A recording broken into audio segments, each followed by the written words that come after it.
is I think as entrepreneurs, we're down here. We get very stagnant. Do you know what I mean by that? So we just we know what we should do, but we stay.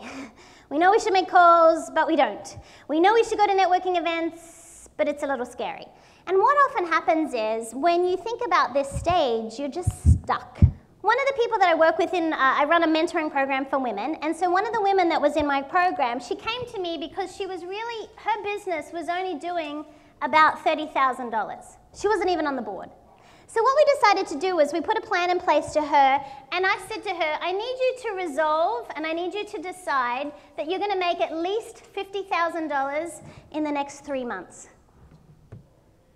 Ladies, if you want to really grow your practice, your business, whatever it is you're doing, you need to make a decision. You need to decide that you'll look and sound the same as your business. Does this make some sense? What we then said was, if you really want to enhance what you're doing from a productivity point of view, you need some systems in place. Yeah? We made sure everything looked and sounded the same, that every document was laid out the same, that the logo was in the right place. Do you know what I'm talking about? That she created scripts so that when people in her office got a call, there was a script of what could be done about that. What was interesting about that was the jump that then went from $50,000 to $70,000 as a result of systems. I believe productivity and personal branding are linked. There comes a point, I believe, where it goes beyond systems. I think what we need to do is, if you're really trying to get much more productive, is I believe we need to take this next step. We need to outsource. What are activities right now that you could be outsourcing?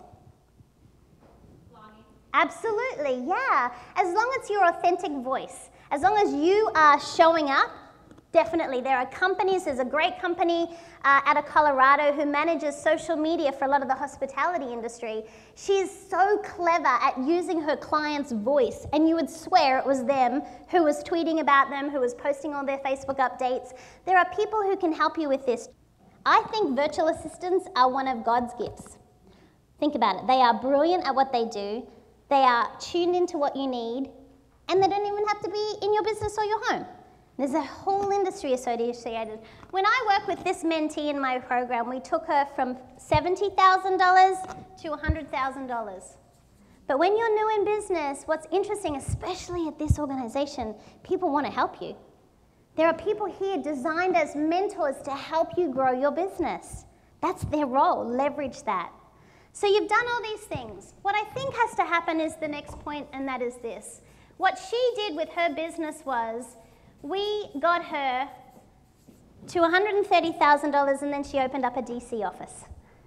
If you systemize and templatize, if your brand is strong, people are buying from you, you make sure you're doing the right activities, that you're focused on making those client relationships happen and the sales and marketing, you can leverage all of that. So she was able to leverage all of that hard work. She was finally able to leverage that she had a reputation in the market. But where she got to ultimately was, we got her to stability. Wouldn't some of you love this?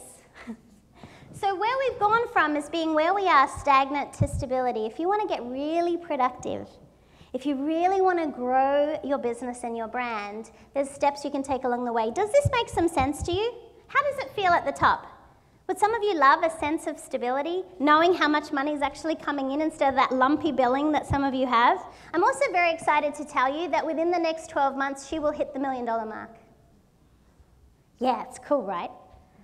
So when you think about your personal brand, the way you show up in the world, it's in everything. It's in the conversations that you have. It's when you walk into a room and anticipate people want to meet you. It's when you look people in the eye and have real conversations with them. It's in everything you do.